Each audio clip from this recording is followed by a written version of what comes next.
Olá, olá, boa noite a todos. Nós estamos ainda aguardando algumas pessoas chegarem. O evento estava supostamente lotado, com overbooking, mas vamos ver. Eu acho que as pessoas ainda estão tentando chegar. Infelizmente, vai atrapalhar um pouco a exibição do filme, porque vai ficar porta abrindo e fechando para as pessoas entrarem. Mas em respeito a todos que chegaram no horário, acho que é importante a gente começar a exibição do filme. Bem, o que estamos fazendo aqui hoje? Nós estamos no nosso primeiro encontro brasileiro pela despoluição sonora. Esse encontro foi promovido e criado pela Frente Cidadã, pela Despoluição Sonora, e pelo Sejur FGV, que é o Centro de Estudos Jurídicos Júnior, aqui da Faculdade de Direito da Fundação Getúlio Vargas. Hoje nós vamos fazer o lançamento de um documentário. Esse documentário se chama Onde o Som Ressoa. Ele entrevista uma série de autoridades da saúde pública e médicos para colocar a questão da poluição sonora no lugar que é devido dela, que é dentro da questão da saúde pública. A poluição sonora hoje é considerada pela Organização Mundial da Saúde como a segundo fator de risco ambiental mais grave para a saúde humana nos grandes centros urbanos, só atrás da poluição da água. Só atrás da poluição do ar e à frente da poluição da água. Então hoje nós temos um problema muito sério que não vem sendo tratado pela pasta da saúde, nem a nível federal, estadual e municipal. O objetivo de trazer esse evento para a AGV, principalmente para a Faculdade de Direito, é entendendo o direito como realmente uma ferramenta importante para racionalizar o como nós convivemos em sociedade. Para que serve o poder público, para que serve as leis, para que serve o Ministério Público, para que serve regulamentação, para que serve fiscalização. Essas são as questões que nós vamos trazer hoje aqui. Para começar, nós vamos assistir esse documentário. Ele tem 44 minutos, é a versão longa dele, que eu acho que merece ser assistida. Ele vai estar disponível a partir de hoje à noite no YouTube e disponível também no site despoluiçãosonora.org. Então, por favor, divulguem esse material, que eu acho que é um material que realmente faltava para que a gente pudesse pautar essa questão da poluição sonora por um viés e por uma ótica da saúde. Vamos assistir então esse documentário, as pessoas vão chegando conforme a exibição vai acontecendo, e depois nós vamos ter uma mesa de debates, onde nós temos aqui representantes do Ministério Público, da OAB e do Congresso Nacional para discutir a questão do direito e da poluição sonora. Qual que é esse panorama atual da situação como um todo. Então, por favor, fiquem à vontade, nós vamos apagar as luzes e colocar o filme Onde o Som Ressoa. Boa sessão para todos.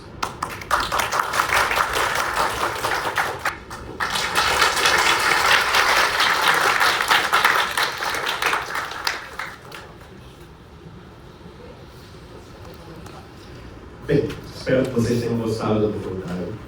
Esse documentário foi muito impactante de produzir, de fazer. Eu fui até cada um desses entrevistados, desses médicos. Foram 5 horas de entrevista ao total e depois foram sendo editadas em 44 minutos. Mas teve um impacto muito forte, pessoalmente, de ouvir todas essas sessões sobre esse mal invisível que está adoecendo absolutamente todo mundo. Se as doenças cardiovasculares, se infarto e AVC é o principal fator hoje de morte no mundo e no Brasil, a poluição sonora sendo um dos fatores indiretos, de estabelecimento desse tipo de desgaste à saúde cardiovascular, é muito grave o que a gente está vivendo. Eu acho que o documentário ele acaba se tornando um material muito importante do ponto de vista de conscientização, um material importante do ponto de vista educativo e de informação, mas ele precisa se tornar um material de início de uma movimentação legislativa no nível federal, no nível estadual e no nível municipal, para que a gente lide com a questão da poluição sonora no nível de gravidade que de fato ela representa. Nós tivemos na cidade de São Paulo toda uma racionalização para o rodízio de carros a partir de uma questão de saúde pública. Era exatamente pelo aumento de doenças pulmonares causadas pela quantidade de veículos que estavam rodando na cidade, o professor Paulo Saldiva foi importante nesse processo, que nós temos hoje um rodízio de carro. Não foi por uma questão de tráfego, foi por uma questão de saúde. A questão do tabagismo também ela vem na lei anti-tabaco, a lei tabagismo, também veio por uma questão de saúde. Até onde vai a sua liberdade, o seu direito de fumar? Vai até onde existe o direito à saúde da pessoa que está do seu lado. Uma questão de saúde. Questão das mortes no trânsito e também de acidentes e do cinto de segurança também vem por uma questão de você não sobrecarregar os hospitais e o sistema de saúde com o que eles chamam de mortes evitáveis. A poluição sonora e todos os efeitos deletérios que ela tem para a saúde humana, e eu acho que isso é muito importante, são doenças evitáveis, porque você tem um conjunto de fatores que você poderia regular melhor. Nós temos aqui um tripé para começar a pensar. Muito se coloca o foco na questão da fiscalização. A gente fala muito da fiscalização. Mas existem 2 passos anteriores que precisam da mesma atenção. Um deles é a questão das autorizações, do licenciamento. Quem pode e como é feito. Alvará de funcionamento, autorização para eventos, existe um passo anterior ao passo da fiscalização. E um passo anterior ao licenciamento, às autorizações, vem a questão das normas e das normativas. Hoje, o Brasil é um dos únicos países nesse nível de desenvolvimento que não tem uma lei federal sobre poluição sonora. Falei agora no fim do documentário. A do Japão é de 68, a da de Portugal é de 2007, e o Brasil ainda não trata isso com uma legislação específica, com uma política pública específica. A Frente Cidadã, ela surge por conta desse vácuo. Ela entende que existe todo um conjunto, um mosaico, um grande quebra-cabeça com várias peças faltando, e a sociedade civil se estrutura e se organiza exatamente para poder avançar com esses gaps. Como é que a gente pode trazer a medicina, as associações médicas, a universidade, os órgãos governamentais, como é que a gente consegue trazer todas e congregar todos esses esforços para chegar numa solução? Nós fizemos agora uma primeira missão em Brasília para conversar direto com os órgãos de saúde, Conselho Nacional de Saúde, Comissão de Saúde da Câmara dos Deputados, e estou indo amanhã de novo para Brasília para ter uma reunião com a Organização Mundial da Saúde e com o Ministério da Saúde para discutir por que nós ainda não temos uma vigilância em saúde ambiental focada em qualidade do som, em saúde acústica. Gente, eu estou enrolando aqui para ver se a palavra já chegou. Mas existe essa necessidade e a Frente Cidadã surge por conta disso. Você pode chamar o Thiago, por favor? A Frente Cidadã começou aqui na cidade de São Paulo há 5 meses, com o esforço de vários grupos de moradores que estavam com muita dificuldade de resolver os seus problemas individualmente. O pessoal do Anhangabaú, o pessoal da Zona Oeste, o pessoal do Bom Retiro, do Allianz Parque, o pessoal do Butantã, e várias, Capão Redondo, Ipiranga, Belém, vários grupos que não estavam conseguindo resolver os seus problemas individualmente no diálogo com a prefeitura, decidiram se juntar e organizar de alguma forma uma movimentação da sociedade civil muito estratégica, muito eficiente nesse processo. Acredito eu que estamos conseguindo conquistar coisas importantes em pouco tempo. Então, em 5 meses, nós já temos esse documentário sobre poluição sonora. Nós estamos fazendo esse evento agora. Nós tivemos uma audiência pública com a vereadora Cris Monteiro na Câmara Municipal. Vamos ter outra audiência pública nesse próximo sábado com o vereador Toninho Vespoli para falar também sobre a questão dos eventos que estão acontecendo na cidade. Nós temos agora uma aula do IPT, pesquisadores do IPT, disponível no nosso site sobre acústica e sobre a questão... Olá, tudo bom? Sobre a questão técnica da acústica, estão todos convidados também para entrar. E agora eu gostaria de convidar meu colega Thiago, do Sejur, que é o Centro de Estudos Jurídicos Júnior aqui da FGV, para contar um pouco sobre como foi esse início de parceria entre a Faculdade de Direito da Fundação Getúlio Vargas com o movimento Paulista Boa para Todos e agora com o movimento Frente Cidadã pela Despoluição Sonora. Por favor. Boa noite a todos. Meu nome é Thiago Henrique. Eu sou atual vice-presidente do Centro de Estudos Jurídicos Júnior da Fundação Getúlio Vargas, que a gente chama de Sejur para facilitar as coisas. Mas, enfim, falando um pouco sobre, de fato, o que a gente está fazendo aqui. Eu agradeço primeiro por enxergarem o Sejur como um lugar adequado para a gente discutir esse tipo de coisa.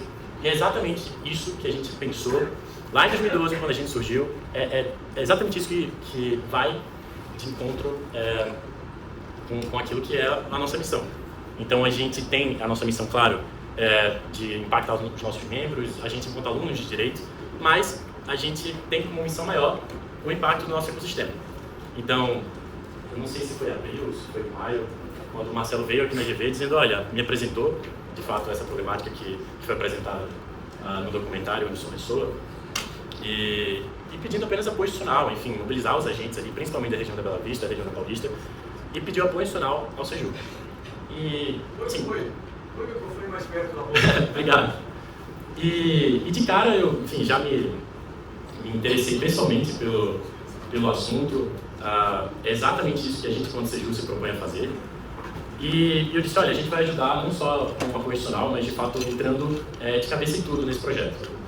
Então fizemos, o Sejur participou da elaboração de um parecer que fez toda uma escavação legislativa sobre todas as leis, decretos, portarias que existiam sobre o assunto, tanto em âmbito municipal, estadual e federal.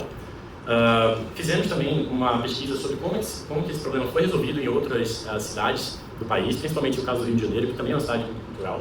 E isso interessou muita gente, porque, do ponto de vista do direito, é um caso muito interessante de sobresamento de princípios. Então, ao passo que a gente tem o direito à manifestação artística, enfim, o direito à cultura, a gente também tem, do outro lado, o direito à saúde, o direito à dignidade da pessoa humana. Isso é que a gente também acabou de ver no nosso documentário. Então, é um caso cheio de problemáticas muito interessantes para a gente, enquanto alunos de direito. A gente agradece novamente a oportunidade de ser palco, de ser plataforma dessa discussão, e contém sempre com o Sejur para ser esse agente de transformação social, agente de transformação política, não no sentido partidário, mas no sentido de trazer o direito como ferramenta para a boa prática e para a boa convivência. Muito obrigado a todos.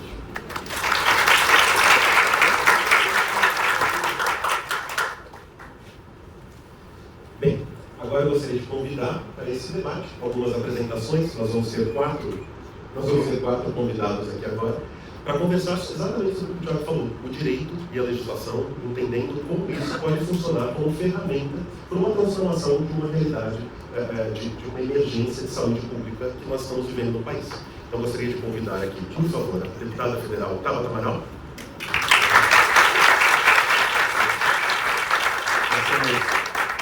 O Ministério Público do Estado de São Paulo, Dr. Fernando Buch, por favor. Doutora Mariana Gouveia, por favor, representando a OAB. Doutora Lilian Moreira Pires, por favor, também representando a OAB.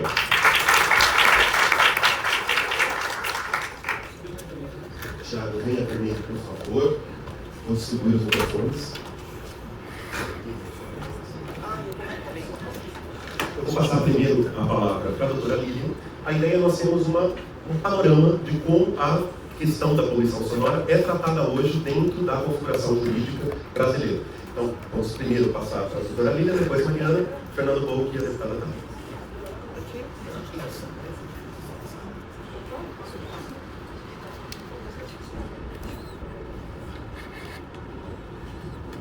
Boa noite a todos e todas. Parabéns pela iniciativa. Cumprimento aqui a mesa. Acho que é um tema muito importante. Eu tenho algumas alegrias de estar aqui. Primeiro, porque a gente está tratando de um assunto que pouca gente entende como um problema, né?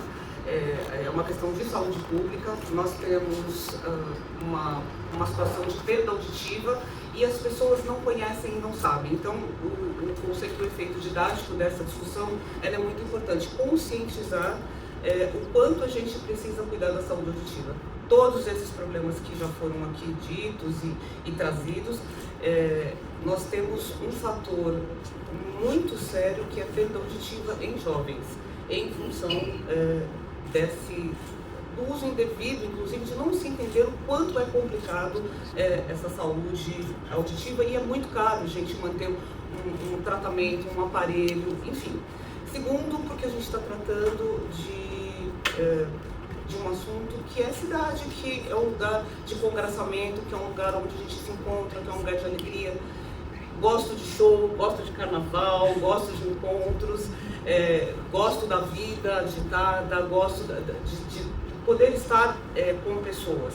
Mas a gente precisa também tratar e regular tudo isso. E temos, então, que tratar de entender como isso se coloca no nosso momento e na nossa vida. Então, parabéns mais uma vez pela iniciativa. Eu vou ser bastante rápida, porque aqui a gente tem vários da nossa mesa para poder a gente estar tratando desses temas.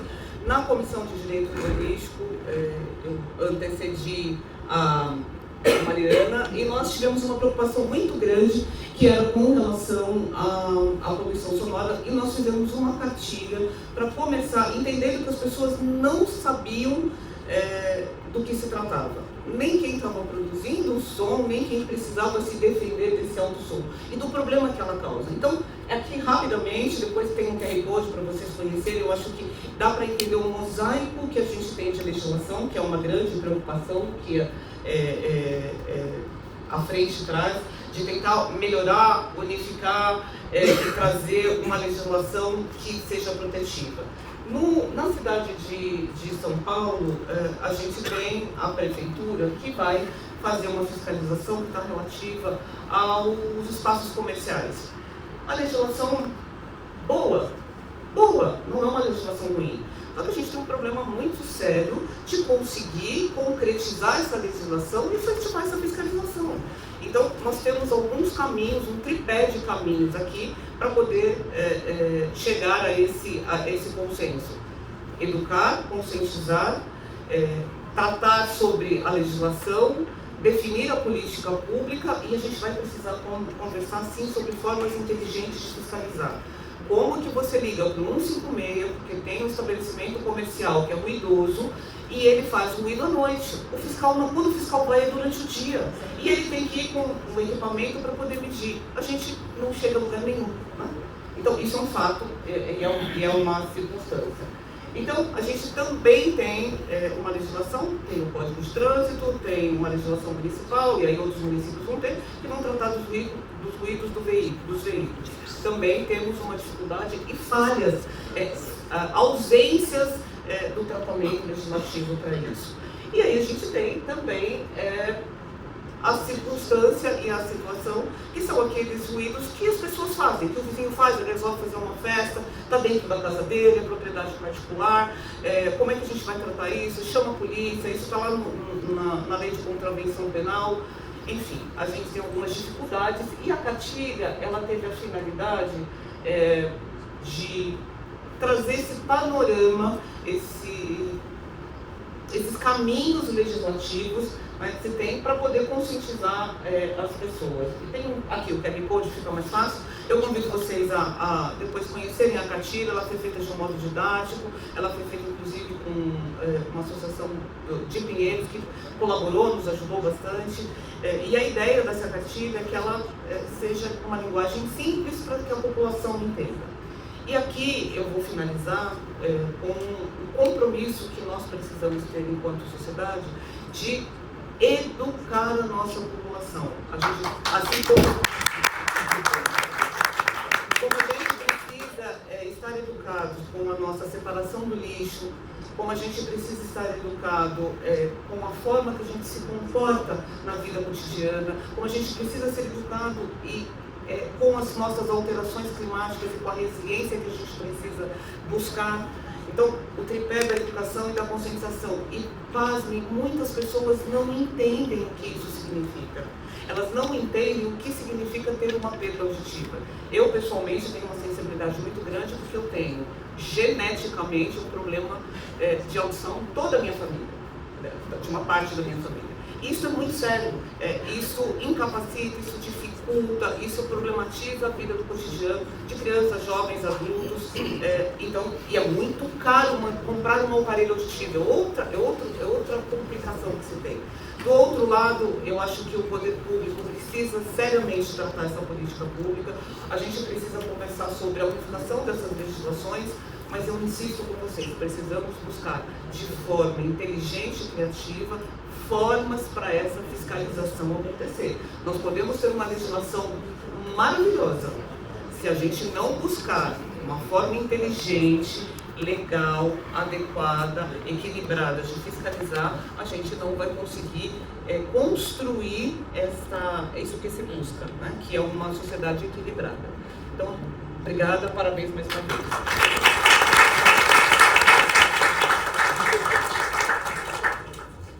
Boa noite a todas e todos. Primeiro, agradecer imensamente ao Marcelo pelo convite, parabenizar o Thiago, que eu não conhecia hoje, pelo trabalho. Vejam que eu já dei um trabalho excelente na Comissão de Direitos Urbanísticos da OAB, que a Lília produziu na presidência da comissão. E acho que, enfim, acho que esse é um assunto que eu fui consultada lá no comecinho, quando vocês começaram o movimento. Também a gente pôde interagir naquele momento. E já naquele momento, quando a gente fez uma primeira conversa, Marcelo, a gente fica muito claro que a gente tem aqui no município de São Paulo, uma construção que ela foi muito deficitária ao longo do tempo, né? Então a gente teve decretos muito preocupados em identificar quem eram os competentes, né, na década de 90. Essa competência, ela era esparsa em secretarias que não tinham nada a ver com a temática. Então, né, o que dificultou, tinha uma aposta muito grande num processo de fiscalização, então a partir também de uma identificação muito grande de um crime de sossego, né? Então essa questão do sossego como um crime, ou mesmo no Código Civil como uma perturbação do vizinho, como uma busca por uma indenização, quer dizer, numa dinâmica muito particular e privada, né? Pouco relacionada aí com o entendimento mais completo mesmo dessa interferência no todo, quer dizer, nisso como uma política pública mais ampla. Mesmo as tentativas de mapa de ruído, você vê que não avançaram, né, naquilo que a gente gostaria que tivessem avançado, para que a gente tivesse mais dado, mais informação para poder melhorar essa regulação, né? Fico muito honrada de estar aqui, de ter sido apresentada como Mariana Gouveia, porque normalmente eu sou conhecida como Mariana Chiesa. E o Gouveia do meu pai, que é um sanitarista. Então acho que não foi sem razão. Então que eu estou aqui numa temática de saúde pública, tem que ser apresentada como Mariana Gouveia.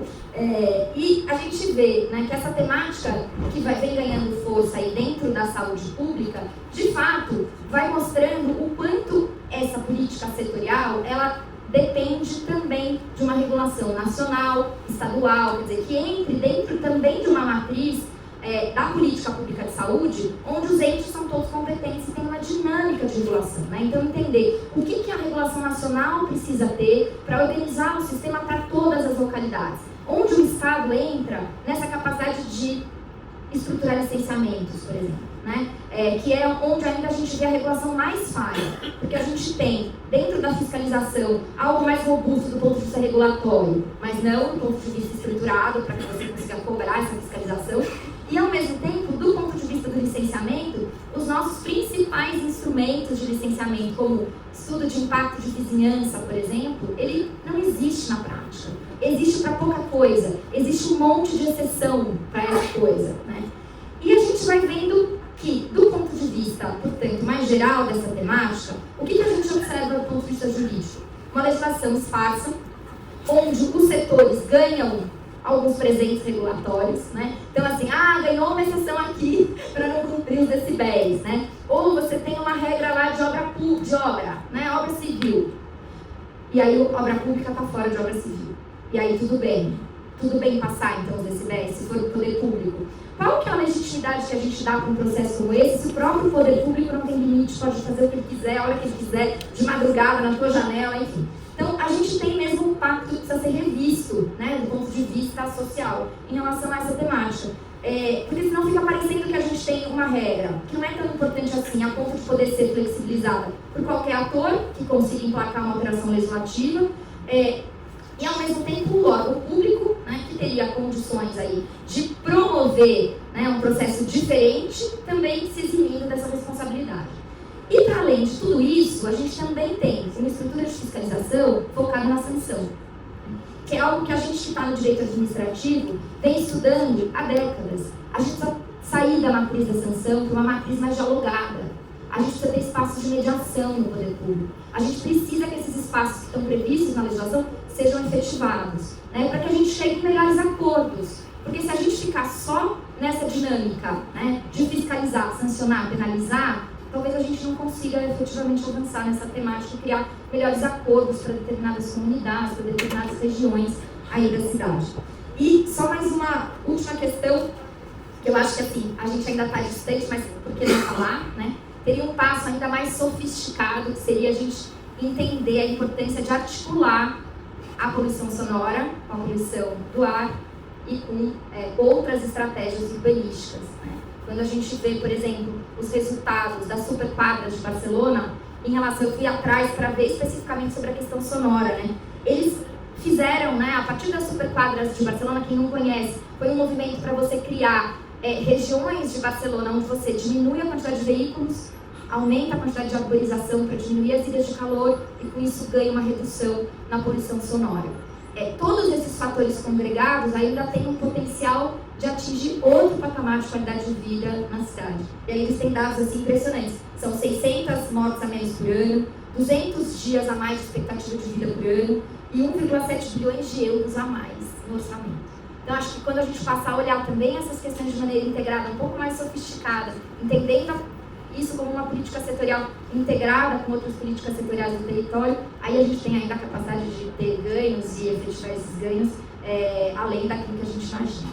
Então, mais uma vez, obrigada, é um prazer também estar aqui batendo. Obrigada.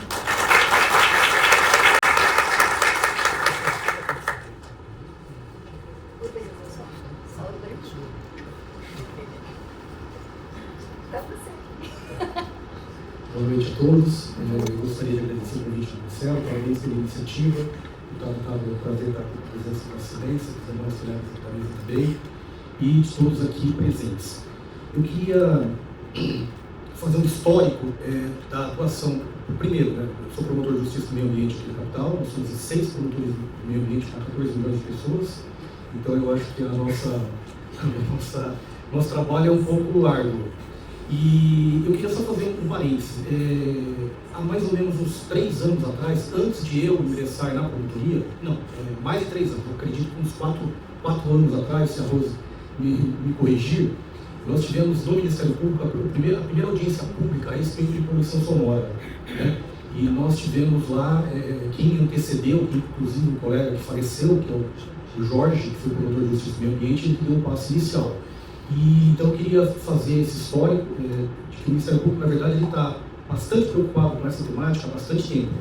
Pelo menos há mais de 5 anos, inclusive contando com o apoio restrito também do IPT, que sempre esteve conosco em todas as nossas atividades. Eu queria, antes de tratar especificamente da questão da poluição sonora, eu queria registrar 3 coisas. Primeiro, a gente tem que dividir essa temática, que foi falado bastante na apresentação, sobre a questão do ruído. Nós precisamos dividir essa temática em 3 questões distintas, para que a gente possa entender a atuação do Ministério Público nesse contexto.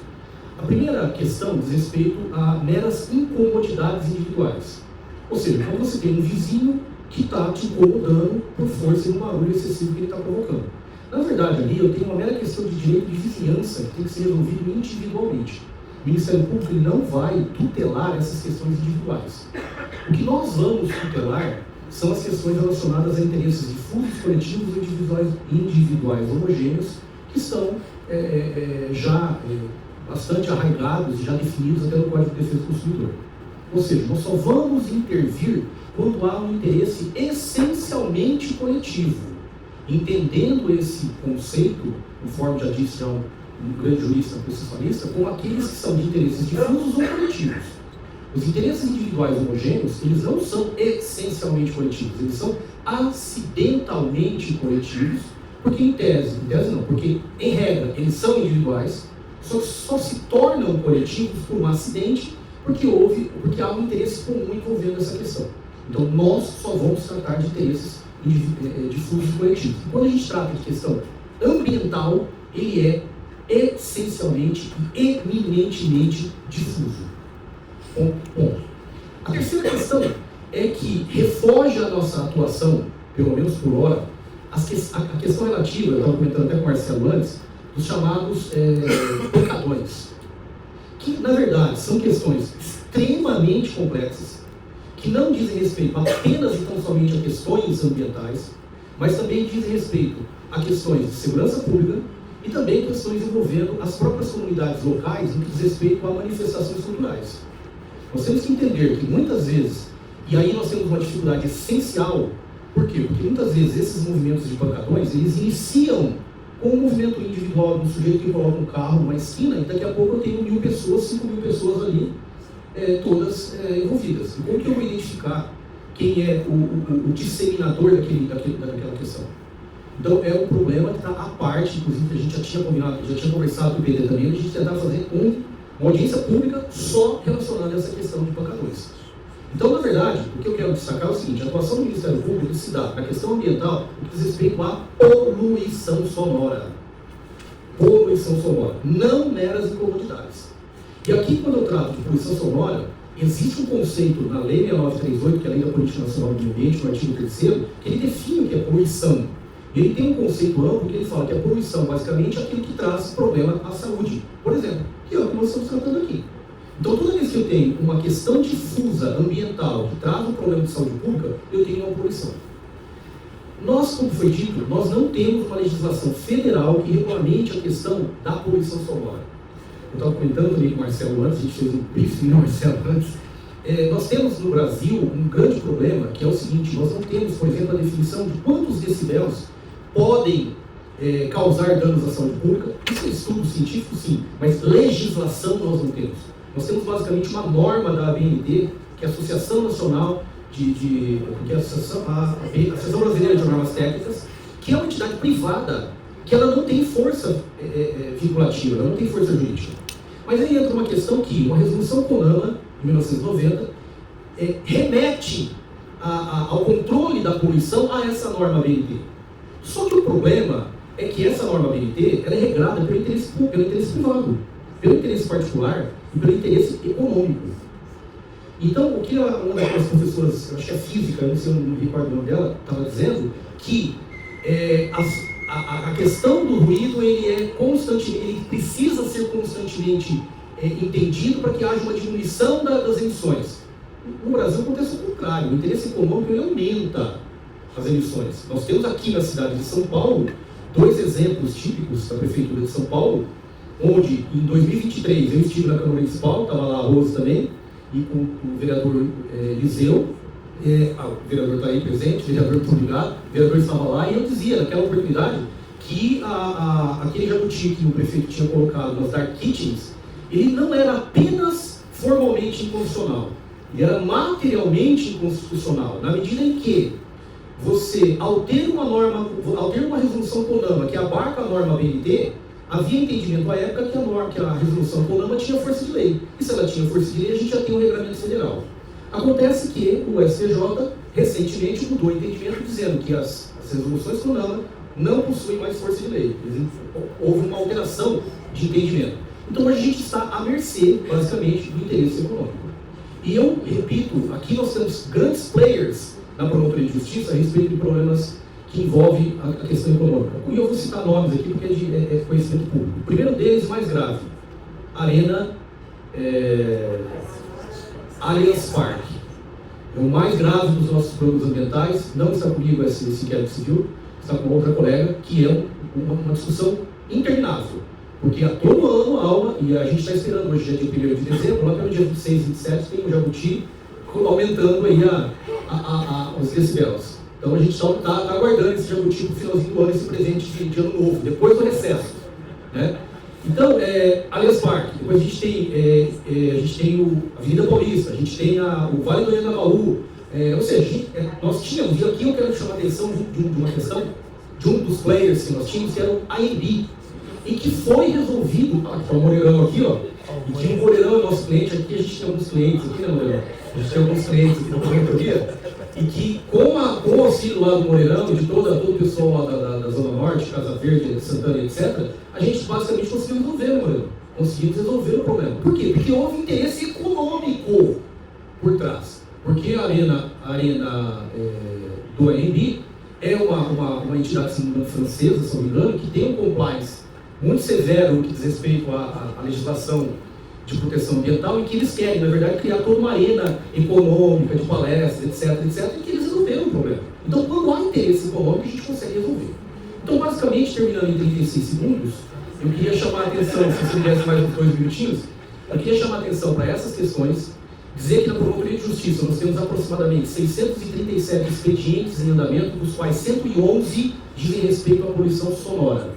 Ou seja, aproximadamente 20% da nossa demanda na Promotoria de Justiça do Meio Ambiente da capital, a maior Promotoria de Justiça da América Latina, em se tratando de proteção ambiental, 20% é demanda de poluição sonora.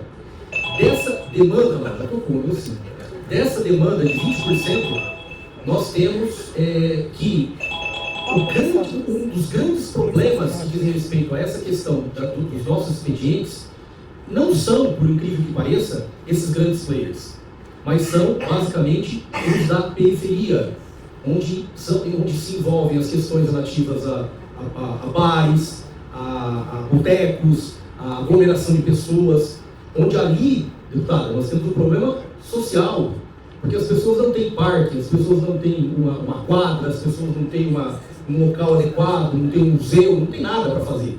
a não ser ir num boteco e ficar ouvindo música. Só que isso incomoda o vizinho, incomoda. Eu recebi na promotoria uma pessoa, um senhor, chorando. Por quê? Porque ele morava em frente a um local onde havia um pancadão. Ele me dizia assim: doutor, sexta-feira, a partir das 7 da noite, até domingo, aliás, até segunda-feira, às 7 da manhã, não existe paz. Milhares de pessoas se aglomeram na frente do meu apartamento. Aí o que acontece? Eu consegui alugar esse apartamento e mudei com a minha família para um outro lugar, porque todo mundo está doente, com depressão, com problema cardíaco, com tudo. E ele foi chorando no meu gabinete, por quê? Porque a pessoa que estava morando alugada no apartamento dele devolveu o apartamento e ele tinha que voltar para aquele local absolutamente insalubre. Então, eu clamo à deputada para que leve essa preocupação à Câmara dos Deputados. Nós temos, em termos de competência constitucional, a gente temos uma competência em matéria ambiental, principalmente em questão da proteção do meio ambiente e controle de poluição, é uma competência concorrente, ou seja, compete à União legislar sobre normas gerais e os Estados suplementar essa competência de normas gerais. Então, competeria à União legislar sobre o que é a poluição, limites de incomodidade, exceções constitucionais, e os Estados e os municípios, basicamente, legislando para aumentar a proteção ambiental e não como alguns fazem, no sentido de aumentar a possibilidade de decibéis para que a população se sinta ainda mais vulnerável. Muito obrigado e fico à disposição.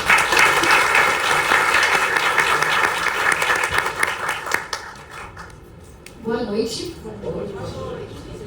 Muito obrigada pelo convite, doutor Fernando, doutora Mariana, doutora Lília. Um prazer estar aqui nesse debate com vocês. Marcelo, obrigada e parabéns por liderar essa luta. E Thiago, em seu nome, agradecer à FGV por estar nos recebendo. Queria cumprimentar também aqui grandes amigos, meus vereadores, então Renata Falzoni, que está aqui, Eliseu Gabriel, Nabil Bonduque, uma salva de palmas para eles, que eu agradeço muito.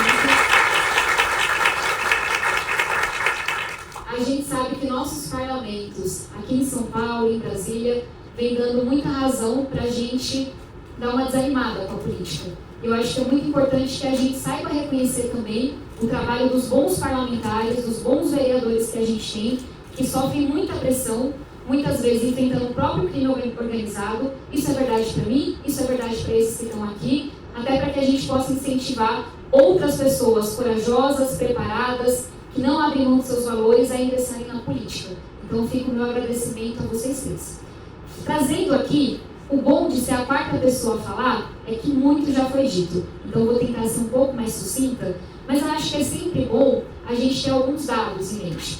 Eu fui candidata a prefeita no ano passado e eu tratava dessa questão da poluição sonora como uma questão transversal no nosso plano de governo. E uma das principais áreas em que eu abordava essa questão era na segurança pública. E quem me chamou a atenção disso foram os comandantes e delegados, inclusive de âmbito estadual, assim como também o comando da GCM, quando me diziam do quanto que o trabalho deles era completamente tomado por esse tipo de denúncia e que isso impedia que eles olhassem para outras questões. Foi aí que eu comecei a me aprofundar no tema. Então, só alguns números para vocês ficarmos todos na mesma página. 1/4, 25% das ligações para o 190 são pedidos por perturbação do sossego. 1/4. 727 mil chamadas em 2023 relacionadas a ruído. Ou seja, quando há um roubo, quando há uma ameaça contra uma mulher, muitas vezes as polícias não conseguem responder porque elas estão atribuladas por esse tipo de demanda. E para finalizar, entre janeiro e maio de 2024, a Polícia Militar registrou 100.375 chamadas relacionadas à perturbação do sossego e pancadões na capital e região metropolitana. Essa é a primeira coisa. A segunda coisa foi dito aqui com muita sabedoria o quanto que essa é uma questão de saúde. Mas eu acho que é importante frisar que é uma questão de saúde física e mental. Quando a gente olha para a OMS, a Organização Mundial da Saúde, a poluição sonora é classificada como o segundo fator ambiental de risco para a saúde humana. E aqui a gente está falando de prejuízo ao sono, não é à toa que eleva o risco de demência, e de acordo com alguns estudos de Alzheimer também, a gente está falando aqui em prejuízo à concentração, ao bem-estar, elevação de ansiedade e depressão e risco de doenças cardiovasculares, para além da questão auditiva, que é a mais óbvia. Eu fiz questão, gente, de trazer esses dados, porque eu tenho certeza que vocês estão bem familiarizados com o diagnóstico. Afinal de contas, estão todos aqui numa segunda-feira à noite para a gente debater esse assunto que, vamos combinar, não viraliza, certo? A gente está aqui porque é importante e porque a gente tem compromisso com ele. Então, quando a gente fala sobre isso, eu acho que é importante trazer esses dados, porque me incomoda muito quando algumas questões são tratadas como se fossem menores. Porque são questões relacionadas à saúde mental, porque são questões que se percebe como atingindo apenas um bairro, uma região. Isso não é verdade. A gente está tratando de uma questão de grandes impactos na segurança pública, grandes impactos na saúde pública e que afeta a periferia e o centro. Eu fico feliz com a fala do Dr. Fernando, porque geralmente sou eu que tenho que dizer, o morador da periferia está tão incomodado com barulho quanto o morador ali da região de Congonhas. É só que às vezes o morador da periferia não consegue parar na Folha. Essa é a única diferença. Porque o incômodo com barulho acontece em toda a cidade de São Paulo. Segunda coisa, a gente tem sim um desafio de conciliar alguns direitos. O acesso à cultura é um direito.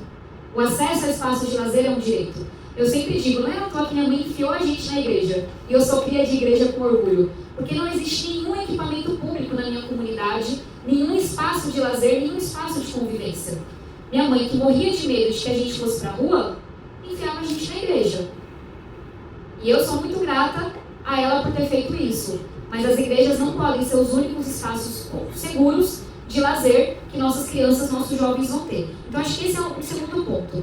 E aí, para já avançar no que é minha responsabilidade aqui conjunta com vocês, a gente atuou bastante. Inclusive, o Ministério Público, como sempre, foi um grande parceiro. São Paulo estava atrasado, para variar, com seu mapa do ruído. E foi depois de muita pressão e de uma ação que eu tive a alegria de fazer parte, que a Prefeitura ajustou o prazo. Então, pelo menos agora está dentro do prazo e está nos dizendo que até 2029 vai entregar esse mapa. Mas diante dessa inércia da Prefeitura e de tudo que a gente ouviu aqui e de receber muitas provocações de vocês, especialmente do Marcelo, a gente se comprometeu a minutar, a escrever um projeto de lei que trouxesse essa segurança e essa diretriz que a gente está sentindo falta. Literalmente hoje a gente conseguiu receber a primeira versão da consultoria da Câmara dos Deputados. E eu queria aqui, vou trazer um breve resumo para vocês, mas esse é um projeto nosso, esse não é um projeto da Tabata. Então, qual é a sugestão que eu queria fazer? Eu, infelizmente, provavelmente não vou conseguir ficar até o final, eu já havia dito, eu tenho 2 compromissos ainda, então preciso sair às 8 horas da noite, mas eu queria trazer um breve resumo e contar com cada um de vocês que olhem essa primeira versão. Está longe de ser protocolada, a gente tem pressa porque é um problema urgente, mas se a gente puder receber contribuições de cada um de vocês que estão nessa mesa e de vocês que vieram aqui, é claro que o projeto ele vai ser melhorado muito. Ele passa pelas comissões, ele passa pelo Senado, mas eu gosto da minha fama de aprovar projeto rápido e de aprovar muito projeto, então queria só que a gente fizesse esse esforço coordenado e um diálogo que a gente já está tendo com os vereadores, para garantir que essa diretriz nacional vai ser complementada com uma regulamentação mais específica para São Paulo. Então, para não atenta ali ao tempo, para a gente poder olhar um pouco para esse projeto. A gente vem debatendo já uma minuta, a gente fez questão de olhar para legislações internacionais. Eu acho que é uma boa e uma má notícia que o Brasil realmente está bem atrasado, tem muita coisa para a gente copiar, tem muita coisa para a gente aprender. Tem uma legislação nacional na Espanha, tem uma diretiva da União Europeia desde 2002. Um atrasinho básico de 23 anos que a gente está. E coloca que é muito importante uma coisa que estava aqui. E eu vi um pedacinho do documentário na outra sala, que é a questão de você mapear o ruído de forma constante. Não adianta ter diretriz se esse monitoramento não acontece. Você ter planos. E aqui eu fico com a fala do Dr. Fernando de novo, porque não dá para tratar apenas como uma questão individual. Até porque senão você olha primeiro para quem está gritando mais alto. A gente tem que ter planos para cada região da cidade, de acordo com a vocação dessa região. E aí, gente, caminhando aqui para falar do projeto, a primeira coisa que a gente coloca é que nós precisamos ter um marco consolidado, ou seja, vocês disseram o que é o razoável, o que é aceitável. Vamos olhar para o que a ciência está dizendo e ter uma clareza no texto da lei nacionalmente. A gente pode até coletivamente decidir que nesse contexto, nesse dia, a gente vai abrir uma exceção. Mas não cabe a cada município dizer o que faz mal ou não à saúde. Não importa se você está no Amapá, não importa se você está no Rio de Janeiro, se você está em São Paulo. Somos todos a mesma espécie, nos afeta do mesmo jeito. Então essa é a primeira coisa que a gente está propondo, com base na ciência. Ter uma diretriz nacional, é isso daqui que é razoável, com essa frequência, nesses horários. O segundo passo é a gente ter planos, porque na hora que a gente entende o que é razoável, a gente vai ver que na maioria esmagadora dos casos não está razoável. Então tudo bem, com responsabilidade, como é que a gente altera a tecnologia de um equipamento? São muitas possibilidades. Move um equipamento, uma ação cultural de lugar, cria um novo espaço de convivência, faz uma fiscalização mais pontual por um tempo naquele lugar. Então a nossa proposta, é claro que eu estou resumindo, mas inicial é uma diretriz nacional em algo que não depende da opinião de ninguém. O quanto que é razoável, o quanto que é possível, o quanto que é factível. Depois disso, uma exigência. Que cada estado, cada município tenha o seu plano para lidar com isso. E aí, para amarrar isso todo e para alimentar isso tudo, é claro, um monitoramento constante. Para a gente não depender apenas de quem está pedindo socorro e consegue pedir socorro, mas também para a gente aliviar, porque essa é uma questão muito cara, essa é uma questão muito importante, mas ela não é de competência da Polícia Militar. E essa é uma coisa que a gente tem que ter clareza. Meu tempo acabou, estou aguardando o alarme.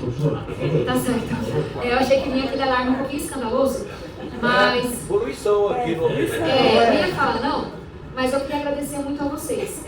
Enfim, a gente já falou aqui bastante. Para quem vive, é desesperador. Uma das principais reclamações que eu ouço na igreja aos domingos são de senhores e senhoras que me dizem: eu não estou conseguindo. Eu não consigo dormir, eu não consigo levantar para trabalhar, eu não consigo ter um momento de lazer com a minha família. Então, só trazendo essas vozes também para dar uma misturada aqui na nossa conversa. E contem com a gente só pede um pouco de celeridade, de velocidade nesse retorno com as contribuições. Vou pedir só que Isabela, JG, Poli, levantem a mão, são do nosso time que estão olhando para isso. Se puderem ficar para receber, ter esse ponto de contato. E assim, não existe texto perfeito, nem contém para todo mundo. Mas assim que a gente encontrar uma direção que é boa, a gente avança com ela, tá certo? Muito obrigada, gente. Sigamos.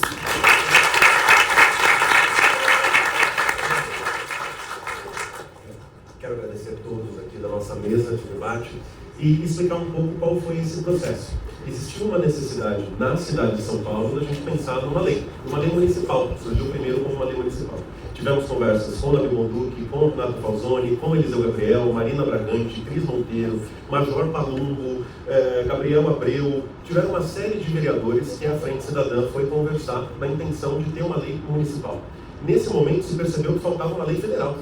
Nesse momento de estudo em relação ao que seria um texto de uma lei municipal, falou: poxa, como é que todos os países grandes produtores de cultura, de arte, que têm atividades cuidosas, já têm suas legislações federais e o Brasil ainda não tem. E aí surgiu essa necessidade de a gente pensar no texto. O Eliseu Gabriel até chamou, nós falamos de uma lei das leis, né? Ele deu o nome da lei das leis. Nós estávamos pensando nisso, tendo em vista que a legislação hoje, como falamos, é quase um mosaico, com várias peças faltando, com várias atribuições questionadas, questionáveis. Precisa ter uma clareza maior no texto único. Dentro desse processo, nós contamos com a ajuda de Marcos Holtz, que eu acho que está aqui, Marcos Holtz, a Carol Monteiro, o Dr. Valdir Arruda, nós tivemos o Juan. O Juan foi uma das pessoas que trabalhou na própria legislação da Espanha, então é uma das pessoas que trabalhou no texto da Espanha. E quando nós criamos esse primeiro texto, tivemos as conversas com Isabela e com o time da Tábada aqui em São Paulo, com uma Poli também, da Renata Falzoni, nós começamos a trabalhar em conjunto num texto municipal e num texto federal. Foi para a consultoria legislativa do Congresso, fico muito feliz que tenha voltado exatamente hoje, no dia do encontro, isso é muito legal, e agora a gente pode abrir isso para um debate maior e criar um texto que possa avançar de fato com essa situação. Eu queria pedir, né, já que nós temos aqui a presença do Eliseu Gabriel, da Renata Falzoni, do Nabil Bonduque, eu queria pedir para que cada um deles viesse aqui também e tivesse uma palavra com nós, né, com todos nós aqui, de uns 3 a 5 minutos para cada um, só porque é muito importante que nós temos aqui autoridades do Legislativo Municipal que são comprometidas com esse projeto junto com a Frente Cidadã. Quero agradecer. E assim, quero agradecer a Tabata precisa ir, porque ela já tem um outro compromisso. Mas muito obrigado por ter vindo. Contem comigo. Muito obrigada, gente. Eu acho que, para ficar mais confortável, eu vou pedir para os nossos convidados voltarem para a plateia e convidar aqui na frente, por favor, o Eliseu, a Renata e o Davi.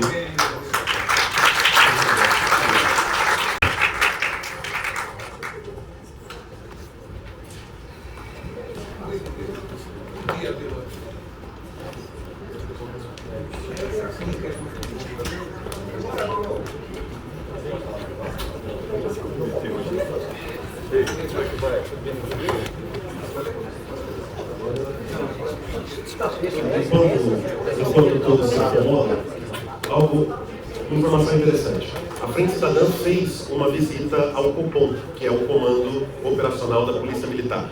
Nós fomos lá num sábado à noite. Então nós fizemos uma visita muito interessante ao que acontece quando as pessoas estão sofrendo com as questões relacionadas a ruído, elas pensam imediatamente em ligar para a polícia.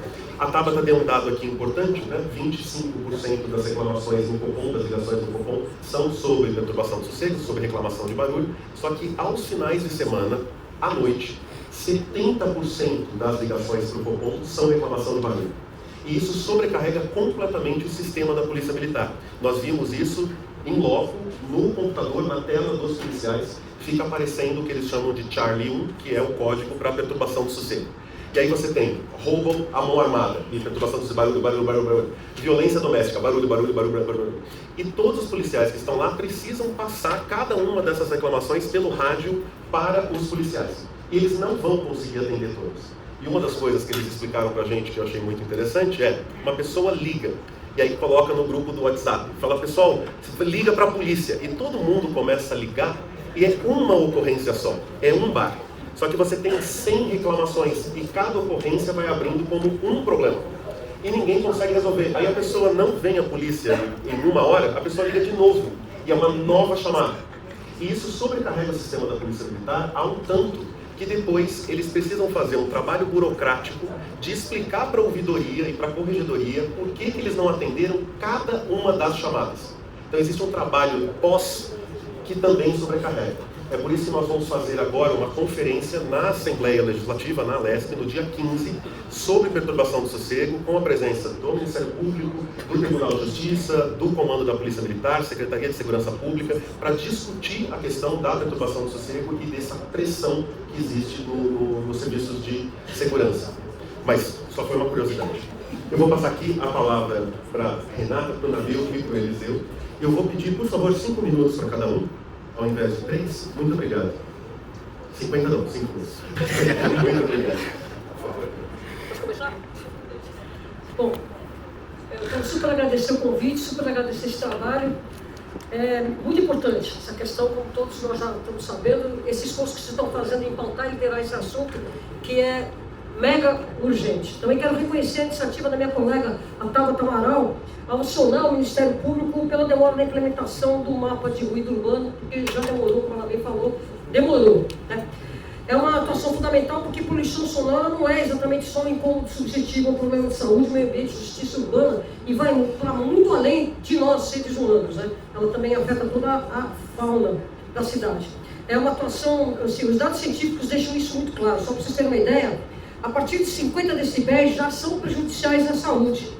Acima de 55 pode causar estresse e efeitos negativos. Eu estou olhando aqui no meu celular, vou ficar um pouquinho quieta. Nesse momento dessa sala nós estamos experimentando 60 decibéis.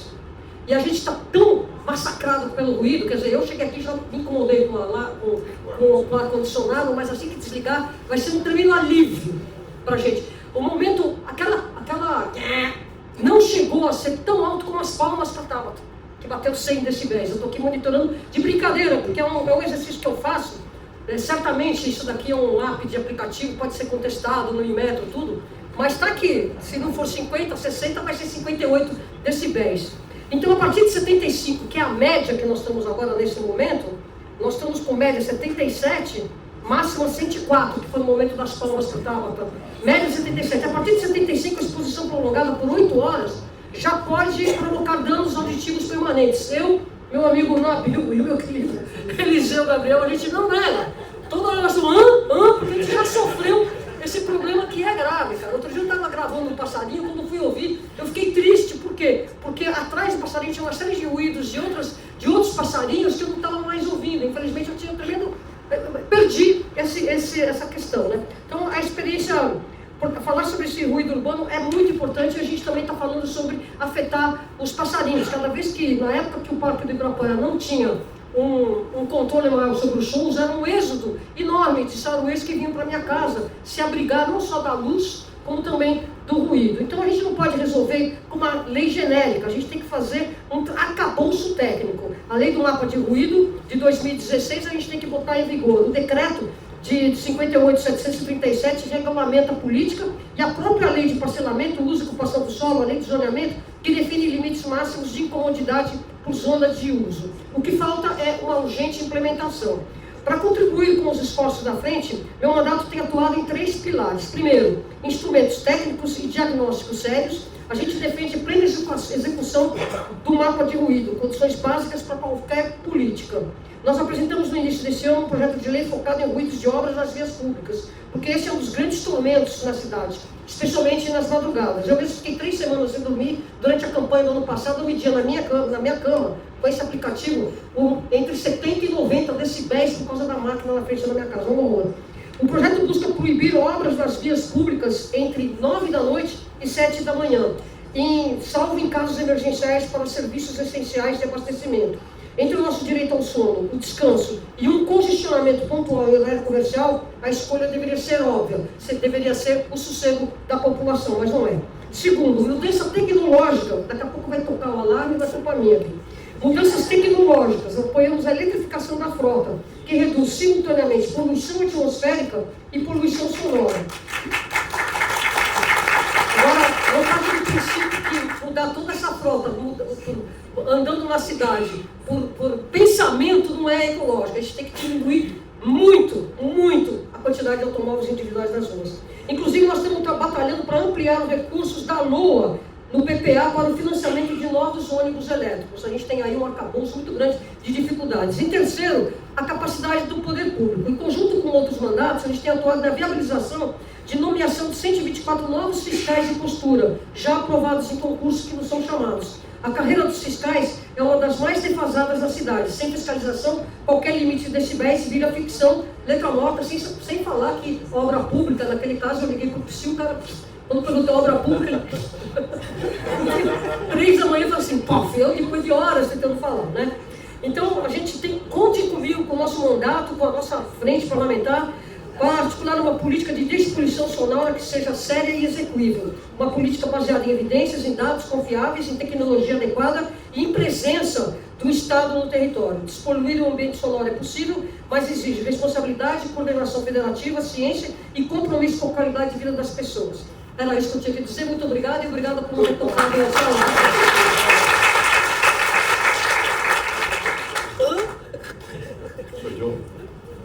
Boa noite. Boa noite. Eu queria então dar os parabéns aqui para o Marcelo, pela GV, pela Universidade pela atividade muito interessante, muito importante que vocês estão fazendo. De fato, é uma legislação que tem que ter todos os níveis, principalmente o federal. Eu assisti esse vídeo que vocês passaram, muito legal mesmo. Eu vi várias declarações, a do Vitinho, está aí, né, que falou, do central, que é a questão do papel do Estado, né? Essa questão é central. Eu queria primeiro saudar também a Rosmaria, Jupira, a Alexandre, o Carlinho Moreirão e todos os outros, a Roseli, tanta gente que está aí, que o pessoal do PT também, que está lembrando da Rosmaria, tão importante, fizemos um trabalho, um texto belíssimo junto com o Ministério Público do PT, assim, uma beleza material, eu ajudei a fazer, mas vocês não fizeram. Tem uma coisa que eu queria lembrar, que a gente está o Estado está na contramão do interesse público, hoje em dia. Esse é o nosso problema. Você vê, por exemplo,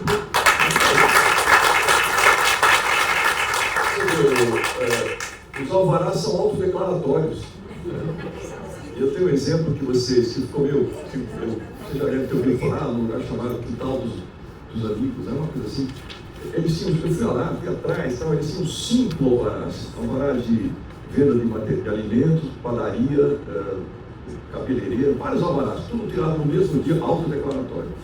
Um barracão totalmente aberto e virou o quê? Uma casa de show. Infernal até a madrugada. E a subprefeitura era a 500 metros de lá. E toda vez que a prefeitura ia lá, não conseguia achar nada. Você ia lá, às 10 da manhã, o menino aqui não deu nada. É inacreditável. Só foi possível fazer alguma coisa com mobilização, com denúncia, fizeram fio, de pá, finalmente fechar. Então a gente tem esse problema grave, né, que o Estado não está nem aí. Veja, por exemplo, a autorização para derrubar o bloco dos salesianos, outro lá no Butantã, a própria Serra Madureira, outra coisa horrorosa que está sendo feita, tudo porque o Estado não está nem aí. O Estado agora é tudo autodeclaratório. Veja, por exemplo, o Congresso Nacional que votou, derrubou os vetos do governo federal naquele projeto de lei da, como é que chama, da destruição? Devastação. PEC da devastação. Da devastação. Então a gente tem que entender isso. Mais do que nunca a gente tem que entender isso. Tem que ter mobilização na sociedade. Temos que dar, essa aqui é fundamental existir, e tem que ter pressão sobre o parlamento. Isso é uma coisa extremamente importante. Eu estou muito envolvido nesse trabalho, continuo e me coloco à disposição de todos, e é importante que tenha regras, né? E depois a gente fala, precisa cumprir. O problema é que não tem nem regra, né? Esse é o problema, né? Vai fiscalizar o quê? Chama a polícia. Olha, todo dia aparece gente reclamando de barulho. Hoje mesmo, um amigo meu que mora perto do Outback novo, que abriu ali na Heitor Penteado, o estrago que fizeram lá, já começou a confusão. É barulho, é iluminação, é cozinha, não sei o que, é trânsito. Quer dizer, o público está pouco se lixando. Vai fazendo, vai. Então esse é o nosso problema, né? Então nós temos que ter muita atenção nisso e ter esses eventos que vocês organizaram, Marcelo e Thiago, né? São muito importantes, e nós temos que estar mobilizados e atentos para esses absurdos que a gente vive hoje. Tá escrito, eu chamei do Carlinho também comentei. Carlos Pedro. Oi, Carlinhos. Lá do centro também tem um papel muito importante aí. Tá bom, pessoal, olha, a luta é uma luta constante. O problema de Marília é um problema de saúde pública, isso é mais do que claro. Eu acho que desse lado, mostrando que é um problema de saúde pública, talvez a gente possa sensibilizar mais os poderes públicos. Um abraço, muito obrigado. Bom, boa noite para todas e todos. Queria cumprimentar aqui a Frente Cidadã, a do Marcelo, todos os outros, né, representantes aí de várias regiões afetadas aí pela poluição, cumprimentar, né, muitos representantes aqui de comunidade do Moreirão, Carlinhos, cumprimentar a Rose também, a Jupira, muitos outros, né, todos falaram aqui na mesa anterior, e meus queridos colegas aqui, Eliseu e Renato. Bom, eu estou no terceiro mandato, vereador, e o primeiro foi há 25 anos atrás, certo? Só tive 3 mandatos, mas faz 25 junto com o Eliseu ficou lá 25 anos, eu sou bissexto. Mas o que eu quero dizer é o seguinte, a cada 8 anos eu volto, né? Só que eu volto e o assunto continuou mesmo, porque no primeiro mandato esse era o assunto, né? Continuou no segundo mandato, o primeiro assunto, a principal questão era as igrejas, viu? A Tabata falou aqui no dia, mas as igrejas era um assunto lá em 2001, 2002, tinha, né? Então, as igrejas, depois o segundo era o pancadão, né? E, né, foi feito inclusive um programa, quando eu era secretário de Cultura, que era o Funk SP, para retirar os tocadores de meio das comunidades, para levar para lugares específicos, e agora voltou com essa grande questão que está colocada aqui, com as arenas, os pancadores continuam, os carros continua tudo igual que piorando. Tá? Então, eu queria dizer o seguinte, acho que é fundamental ter uma lei nacional, tem que ter, né, é importante ter um parâmetro para o país todo, né? São Paulo tem uma legislação, é ruim, pode ser considerada ruim, mas ela tem limites, ela estabelece limites. Nós temos uma legislação que diz que acima de 65 não pode em nenhum momento, em um dado lugares acima de 50, né? No receptor. Ela tem uma legislação, só que não é cumprida, não é fiscalizada, e eu acho assim, precisamos melhorar a legislação, né? A gente está envolvido nesse processo, seja o meu gabinete, seja através da nossa frente, né, pelo direito da cidade, né? Que também está envolvida nesse processo, mas eu acho que para a gente enfrentar esse problema de maneira, para poder ter um resultado, né? É claro que tudo precisa avançar, nós vamos melhorar a fiscalização, ter mais fiscal, mas eu não acredito, depois de 25 anos, que a gente vai conseguir assim. Tem uma lei e cobra a fiscalização. Eu acho que nós temos que ir para outro... Temos que fazer isso, claro, isso é importante, tem que ter, mas nós temos que ir em cada uma das fontes e ter políticas específicas. Então, uma coisa que é permanente na cidade é o barulho dos veículos automotores. Moto, carro, etc. Claro que a eletrificação da frota pode ajudar, mas vai levar quanto tempo a eletrificação da frota e as motos que estão aí, tá certo? Então nós temos que ter uma política, né, que faça essa fiscalização na origem, na moto, no carro, né? Não estou falando aqui para refazer como é que chamava aquele programa que tinha, o controlar, mas nós não precisamos controlar, nós precisamos ter uma fiscalização que é possível ser feita na rua para aprender as motos, aprender os carros e fazer uma ação específica em relação a isso. Questão das arenas.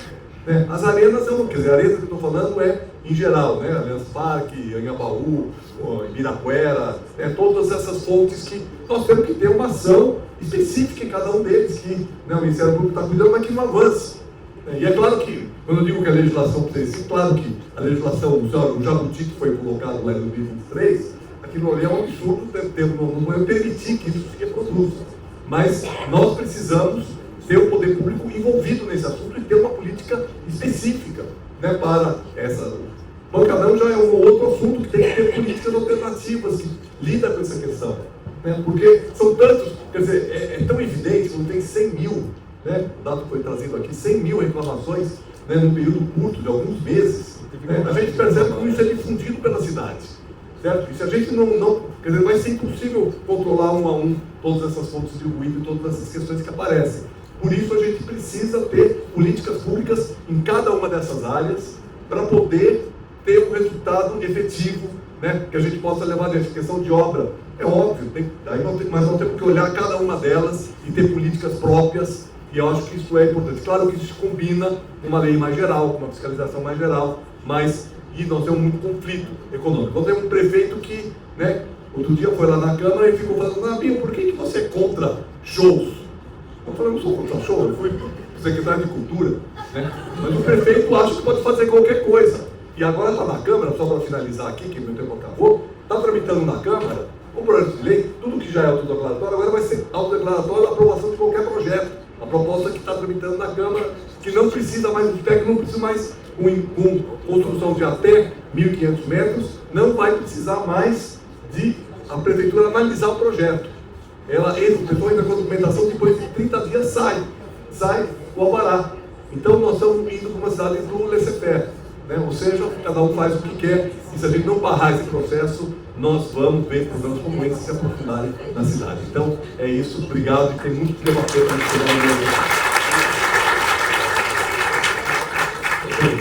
Eu agradeço bastante e os nossos vereadores que vieram também conversar conosco.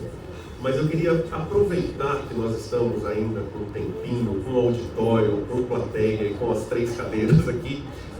Se o professor Gonzalo Vecina topar fazer uma pequena palavra, e a Ana Cláudia Fiorini também, por favor, para a gente encerrar esse primeiro encontro brasileiro com uma voz, 2 vozes importantes da saúde pública. Nós estamos falando disso a partir da perspectiva do direito, a partir da perspectiva do legal, da legislação, do legislativo, mas é interessante. O professor Gonzalo Vecina, um dos fundadores da Anvisa, da Agência Nacional de Vigilância Sanitária, um dos idealizadores do SUS e ex-secretário de Saúde do município de São Paulo. Por favor, professor.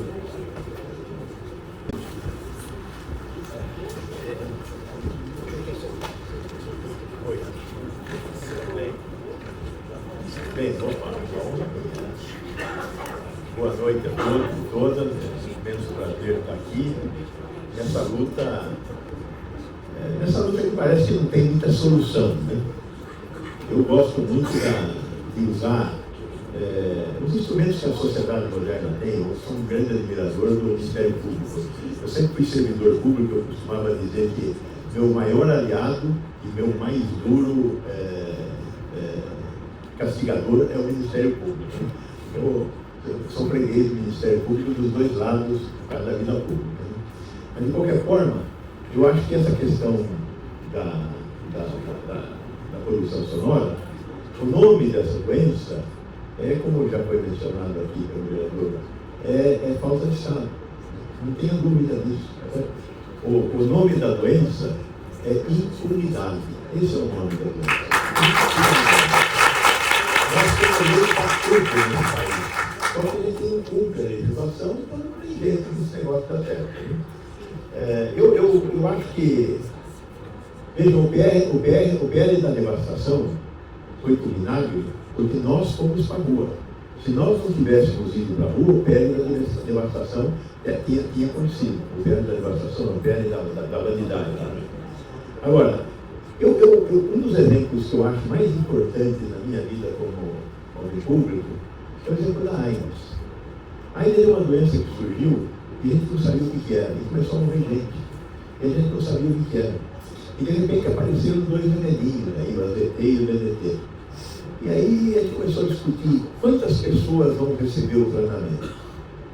E em Santos, o Davi Capistrano, que era na época secretário da Saúde lá, ele falou, como quantas pessoas vão receber o tratamento? Todas vão ter que receber o tratamento. Nós não podemos deixar de dar o remédio para quem está doente. E o remédio sendo um remédio que tem grande chance de salvar essa vida. E aí começou, a sociedade começou uma luta para que a AIDS tivesse uma resposta do Estado. Hoje o Brasil, com seus 210 milhões de habitantes, tem 1 milhão de portadores do vírus da AIDS. Países africanos que não tiveram condição de fazer a mesma coisa que o Brasil, hoje tem 15% da população contaminada pelo vírus da AIDS. 15% de 200 milhões são 40 milhões. Nós conseguimos escapar disso. Por causa do Estado? Não, por causa da sociedade. Foi a sociedade que exigiu que a AIDS fosse enfrentada de peito aberto. Todo remédio que vier e for solicitado pelos médicos tem que ser distribuído. Além disso, temos que criar ambulatórios especiais para tratar da AIDS, que é uma doença multidisciplinar. Não adianta ter médico, tem que ter médico, enfermeira, infectologista, assistente social, tem que ter tudo. E além de tudo, tem que ter acesso a medicamento. Hoje a gente fala muito de um negócio chamado judicialização. Não existe judicialização na AIDS. Por que não existe judicialização? Porque o Estado moveu a bunda e está entregando o que tem que entregar. Então, a saída é mobilização. Tá? Parabéns ao Marcelo e ao time dele, inclusive, da nossa escola aqui da Fundação Getúlio Vargas. Porque a saída é essa. Temos que fazer mobilização social para conseguir fazer com que esse assunto tão complexo seja resolvido. Muito obrigado.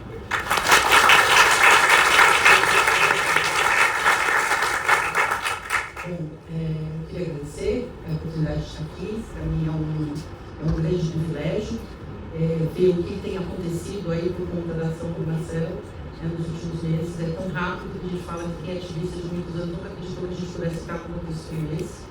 A situação da poluição sonora é uma situação muito grave. A gente falou do documentário, mas assim, acabou de sair de novo um outro artigo, essas publicações da OMS, que são essas cargas globais de doença, elas vão sendo publicadas agora com muita agilidade, e elas trazem um cenário assim, assustador sobre o nível internacional, e a gente tem um cenário assustador aqui também. Então, assim, estamos perdendo anos de vida, estamos vivendo com muitas incapacidades, esse tempo de vida que já perdeu anos. A questão auditiva que foi colocada pela colega é a segunda principal dificuldade sensorial do mundo. A gente já está perdendo doença crônica para a questão da diabetes, da anemia, nesses últimos global runnings. Então, assim, é um problema de saúde pública, a população está muito incomodada, é muito difícil. A gente falou na audiência pública o seguinte: controlar não é proibir. Eu acho que dá para, sim, harmonizar situações de acesso, os direitos que a gente tem enquanto cidadão. Você tem direito de acesso à cultura, mas dá para conviver a partir da educação. Eu acho que a legislação é uma coisa fundamental.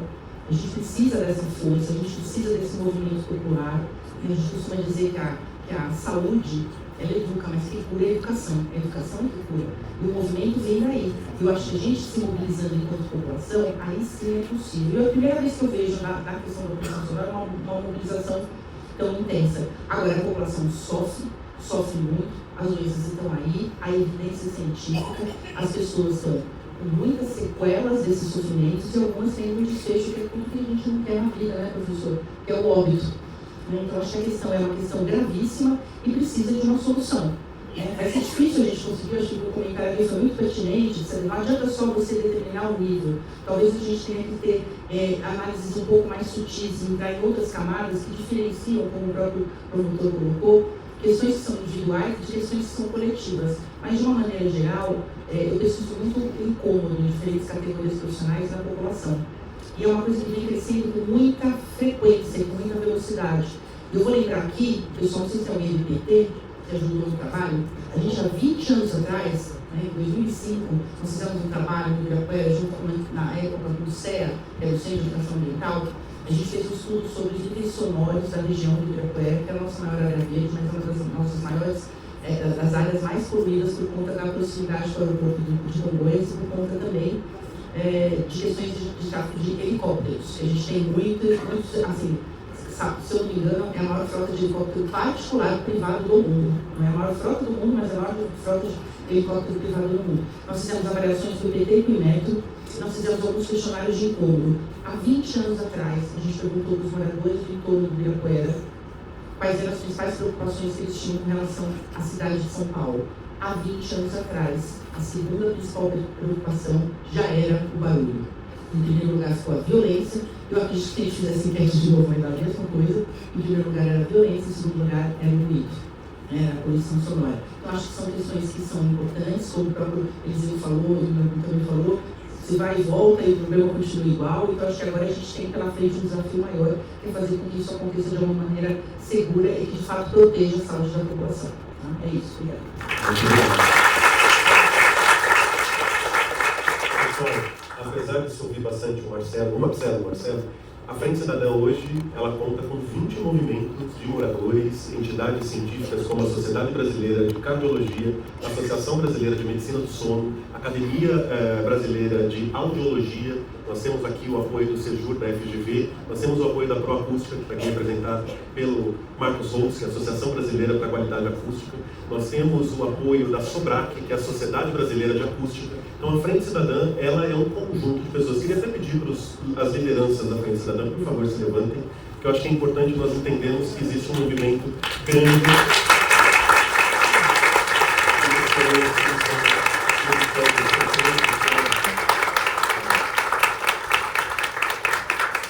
Então, me desejem sorte em Brasília, que eu estou indo amanhã para conversar com a OMS, com o Ministério da Saúde, para que a gente tenha uma política nacional de despoluição sonora e para que a Organização Mundial da Saúde junte-se à Frente Cidadã para alertar o governo federal de que nós temos um problema que a própria Organização Mundial da Saúde vem tentando colocar como pauta de preocupação, né, para os governos.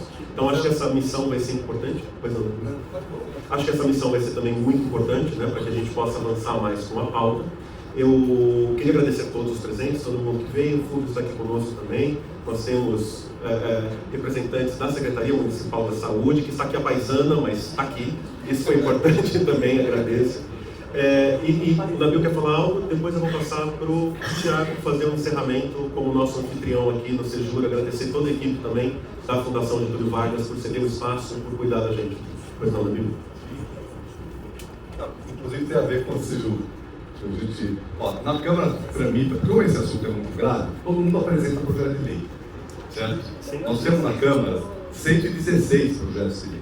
Temos mais um que eu acabei de procurar semana passada, eu estou dentro dessa história, que é para a criação dos radares, né, para medir ruído, principalmente de carros. Nós precisamos, porque 116 projetos é porque todo mundo tenta pegar alguma coisa e é muito importante que a gente consiga fazer uma análise desses 160, para a gente poder extrair daí um estatuto do ruído, uma coisa do tipo, uma lei que consiga. E aí eu queria perguntar se ia ser justo, toparia fazer esse trabalho, ajudar a gente está fazendo, tem os vereadores aqui, mas é um trabalho muito grande para o gabinete de vereadores estão fazendo. Eu acho que a gente tivesse um corpo de apoio, seria muito importante. Eu queria então levar toda essa questão e ver se a gente pode, para podermos avançar melhor nesse assunto. Obrigado. Antes de passar para o Thiago também responder e fazer a finalização, queria agradecer os assessores parlamentares que estão aqui presentes, que têm nos ajudado muito há bastante tempo. Temos aqui a Adriana Palheta, temos aqui a Amanda, temos a Polly, estou vendo lá o João, a Roseli, nós temos várias pessoas, né? O vereador não é o único, né? O mandato do vereador é uma equipe inteira, nós temos vários assessores parlamentares trabalhando conosco. Estou vendo lá também o pessoal da Tabata, a Isabela, o João, muito obrigado. Também nós temos aqui a equipe do deputado Olim, muito obrigado, Celina, pela presença. Nós temos várias pessoas trabalhando nos bastidores para isso. Mas sim, é muito importante a academia, o Sejur, também se envolver nesse processo. Vou passar para o nosso vice-presidente, que está saindo agora da vice-presidência. Quem vai assumir agora a vice-presidência do Sejur é o Fernando? É o Fernando. Por favor, Thiago. Vereador, eu acho que se tem uma coisa, uma razão do Sejur existir, é de fato para impactar o ecossistema. Então, conte com a gente para tudo, enfim, de fato a gente tem essa missão de impactar o ecossistema através de direito. Então a gente identifica que o direito ele é ferramenta, ele não é um fim em si mesmo, mas ele serve de fato para a gente garantir uma boa convivência, para a gente garantir ali uma cidade boa para todos, assim como a Luísa boa para todos. Mas claro, conte com a gente. Queria também agradecer a todos. É muito importante para a gente ver que a classe política, a classe acadêmica, enfim, a OAB, o Ministério Público se importam com as causas. Muito mais do que a gente fazer esse grande evento. A razão de a gente estar aqui é porque as pessoas no íntimo entenderam que isso tem importância. A própria Tabata falou, olha, isso é algo que não viraliza. Isso é algo que está rolando aí há mais de 20 anos. Então, o ganho político disso ele não é tão relevante, mas eu acho que o ganho social disso, enfim, supera qualquer barreira e eu acho que a gente deve levar isso em consideração. Então, agradecer de novo por ter dado essa honra ao Sejur de fato ser plataforma dessa discussão e contem com a gente para tudo.